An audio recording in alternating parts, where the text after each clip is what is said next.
My name is Kyle Swiden. I'm a mortgage banker here at Plains Commerce. I got Tyler Stunes with me. He's a agent over at the Amy Stockberger team. So with getting started here, Tyler, why don't you kind of give us the lowdown on where you're from, what you do, how long you've been doing it? Definitely. Well, first off, thanks for having me, Kyle. Appreciate it. First one. So this should be fun. A little bit about me. I was born and raised in Mitchell, South Dakota, about an hour west of Sioux Falls here. Smaller town there. Moved over here for school, for architectural engineering when I was about 20. Always loved houses, loved design, loved everything about houses. Got into that and realized I didn't want to just draw houses. I wanted to be in that customer service field too because I love working with people. And after I bought my first house, I realized, hey, I love what the realtor did and kind of what the career was, and so I looked into it, and it led me to here. So how long have you been an agent? Been an agent coming up on 9 years now. It's kind of flown by. Awesome. So as you're going through everything and getting started out as an agent, the coolest part on real estate is all the stories that we kind of get to run into, and everything's a little bit different on it. Right. So what's your by far favorite real estate story that you've ever ran into? Oh man, the craziest one I think I ever had. Um, by far, I was showing an acreage, and there was horses, and the client, luckily that I was showing, knew horses, grew up with horses, knew everything about horses, but the pen got open, and we had horses running galore. When I tell people, I'm like, hey, I go show them, and they're like, oh, there's a cat. Don't let the cat out. I'm like, don't worry, I've had to chase horses before. And we did. We had to chase them, corral them down. Luckily, we had quite a few people with us, but it was a fun phone call to make that listing agent of like, hey, you might have to call the sellers because we think we might have lost their horses. So that was an interesting one. How'd that phone call go? It was, yeah. The client kept saying, we got this, and I'm like, I don't know if we do. So let me just make this phone call real quick, and luckily we got it. So we got him back in. I called that selling agent right back and said, hey, disregard, horses are fine now. But that was by far probably the most nerve-wracking and craziest story I've had. That is a good. I've never heard that one before, so that is good. What makes you so passionate about real estate and helping people and just going the extra mile? Yeah, I mean, real estate's awesome because you get to be part of the client's biggest purchase typically in their life.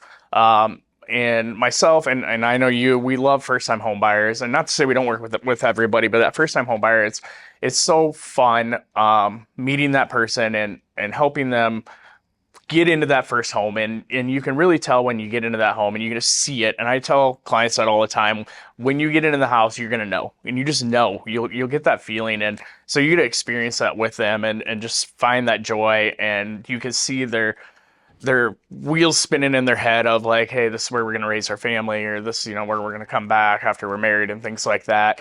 And then it's nice because you really do grow that lifetime with them. And, all of a sudden you're getting a phone call of, hey, we're having our second child here. We need to move up. Can you help us? And so you kind of develop those lifelong relationships with people and really become helpful during every milestone of their life and really get to be a part of that. Yeah, I'd say that's probably one of the funnest parts. Is one of my actual very, very, very good friends was a referral from Adam. Yeah. And we've helped him from Sioux Falls to their next house in Sioux Falls to their house in Birmingham, and we'll be helping him with their next house in Alabama. Yeah. So it's just kind of cool how everything kind of falls. And granted, on our side, we get to help them to wherever they go, right, because we can lend in all 50 states. So we get to really follow them around. But just how cool of an experience it is when you develop that friendship with the clients, because that really sets you apart on everything. And it makes it so much more fun the second and third and fourth times around. Yeah. So as the real estate markets are always evolving, changing, and more recently it's like week to week changes rather than the month to month changes. But on kind of the expanded range, where do you see the housing market in Sioux Falls going in the next 5 years? Yeah, I mean, the great thing about Sioux Falls is we have such key pillars here between the healthcare. We're so entrepreneurial friendly, and our living here is in general the everyone wants to come here just because we're always rated top, 5 in the nation typically of places to live between our healthcare and things like that. And our cost of living is relatively low. So I foresee Sioux Falls to continue to grow. I'd be utterly shocked. I always joke with people and tell people that the only way I think Sioux Falls is ever going to leave or downsize is if Avera and Sanford both leave. I don't foresee our medical leaving whatsoever. So I think we're only going to expand and continue to be a huge hub. And more people are discovering it. We're getting people from every state calling us daily. Hey, we see what's going on in South Dakota. We want to come there, which is fun to help people move here. Especially, I just saw a stat yesterday that it was the 3 areas that have moved into Sioux Falls from outside was from Rapid moving to Sioux Falls, from Brookings moving to Sioux Falls, obviously because of the college, and then number 3 was Minneapolis moving Yeah, to Sioux Falls. we get a ton of phone calls from them. More of outsiders moving into town, and I believe it was last year there was 6,000 people that just moved into Sioux Falls, and like you said, I don't see that changing at all. And then I saw another thing that they're expecting Harrisburg to be up to 40,000 people in the next 10 years. Oh, I could easily see that. I always tell people and kind of joke, like, if you go up to the cities and you're driving from city to city up in Minneapolis and you don't really know what city you're in, I foresee we're going to be just like that. You're going to be in Sioux Falls to T to Harrisburg. You're not going to have a clue, and you're just going to be like, oh, I'm in a new city. Cool. And the cool part about how they have Sioux Falls planned out is you can still get everywhere in 15, 20 minutes. Easy. So that's just the nice part about it. And we don't have an income tax, so it's even better. So what's one thing when you're showing a person a house, what is one thing that they do wrong consistently? They do wrong. I think people, especially in the first starting of it, don't actually look at like the bones of the house. You can get, especially into like flips and things like that, they just look and they're like, oh, the walls are painted gray and the trim's white. This is perfect. And it's like, well, no, maybe let's hold on. Let's, look how well this flip was done, or let's look at the bones of the house. Kind of the unfun part sometimes, what's the age of the roof, the HVAC, the big ticket items that aren't always the prettiest. But you want to make sure you're checking those out to make sure it's actually a good home to get into, because you can always paint a wall gray. That's easy. But a new HVAC system, that's going to put a dent in your pocketbook quick. Yep, absolutely. And getting that home inspection done. Yes. So with the home buying process like that, what are some of the other ups and downs and things to watch out for from when you're just starting to look at a house through closing, and we'll even go after closing? Yeah, I mean, big things to always look out for. If it's a vacant house, making sure pipes aren't dripping or things like that. Because a lot of times if that house is left vacant and no water's running through those pipes, you get water running through them again, easily will drip.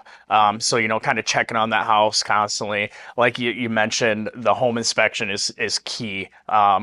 Anytime, we've said this before, anytime someone tells you not to get a home inspection, run, because that is 100% the biggest thing you want to do. It's the biggest purchase of your life. Why would you not want someone making sure that home is good, or knowing what needs to be fixed in it?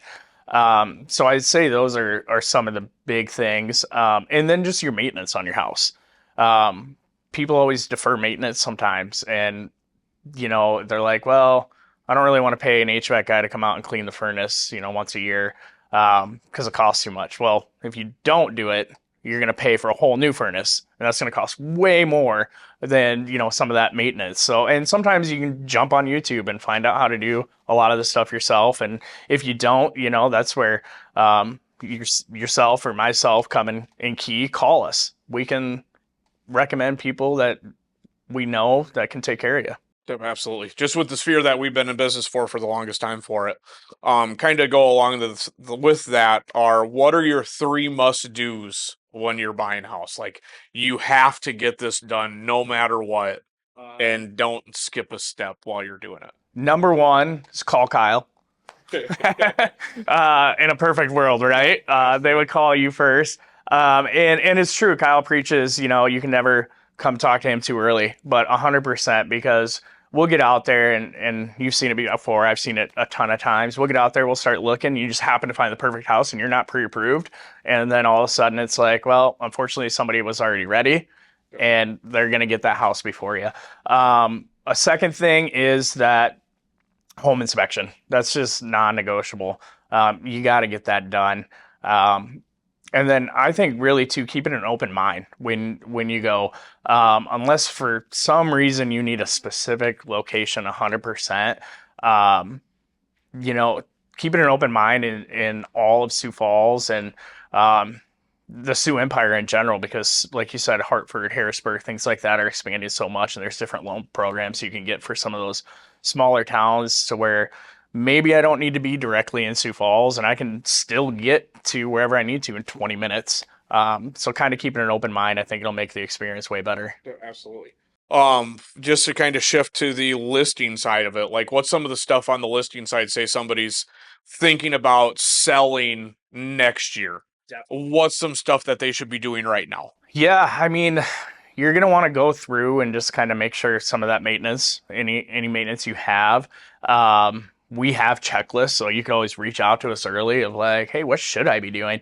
The one big thing, you're going to want to depersonalize your house because you want that buyer to be able to see themselves living in that house and not, I know you got a beautiful family and you got pictures of them all over, but we got to take them down because then it's your house. It's not the potential buyer. So that's a really big one. And decluttering. That's huge. One of the biggest ones I've learned too, and I'm sure you're going through it right now moving, you forget how much crap you have until you start moving. You're like, even me in real estate, when I moved, I was like, man, I don't have that much stuff to move. I'll be fine. Yep. And I start moving and I was like, I haven't seen this in 5 years. Where did this come from? So even going through that will make your life less stressful when you get to move. And then I would say hire movers. And you can never have enough boxes. That's the one thing we're running through right now. It's like, we need more boxes. We need more boxes. Just, you have way more stuff than what you realize. It's insane. And you're going to need like 3 times the amount of boxes to be able to move. It's nuts. So it's wild how many boxes that you need. And the mover part, it's well worth every single penny. So that way you can... I don't envy their job whatsoever. Yeah, absolutely. For sure.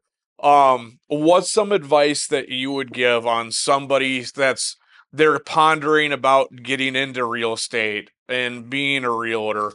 What's some advice that you would give to them if they were just entering the field?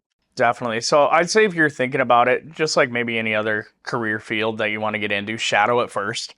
Because there's a lot on the back end of real estate, as you know, that goes into it. So it's not all just, we got to go, look at houses with people and stuff like that. It's a lot of paper and compliance and consulting people and holding deals together, being a therapist sometimes, and coming up with different ways like that. So really realizing that, as you know, real estate's not an 8 to 5 Monday through Friday. It's a everyday type of thing. You got to be there for your clients. So I would say go shadow. And then you're going to want to make sure you're in it for the right reasons, that you want to help people and actually do it. If you're in it for other reasons, like just chasing a check or stuff like that, you won't last. You'll burn out quick and it won't be for you whatsoever. So you really want to make sure you're there to want to serve and help people, make their dreams come true. Yeah. And I think one thing that I always like hear for people, like, oh, we want to become an agent because we get to make our own schedule.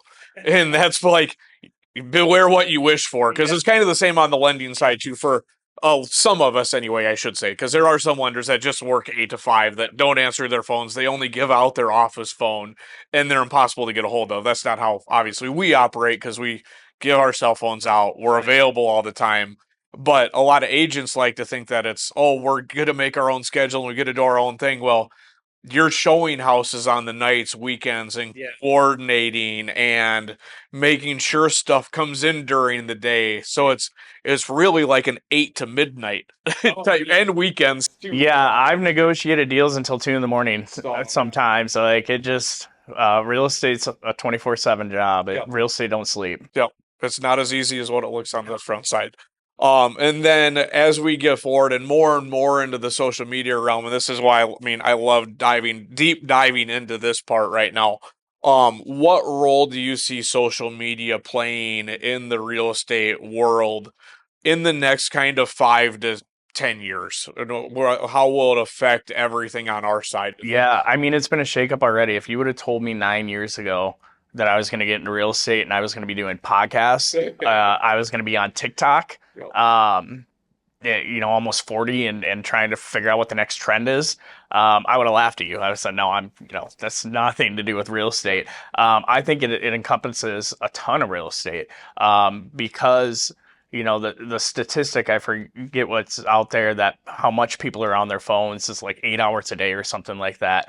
I mean, if you're not in front of them with your marketing and showing, ultimately, as a listing agent, my goal is to get as many eyes on your house as possible, and I have to go to where those eyes are at, and that's social media. And I think it's only going to be a bigger trend. And right now, for the most part, social media is free, so it's crazy why not be on it.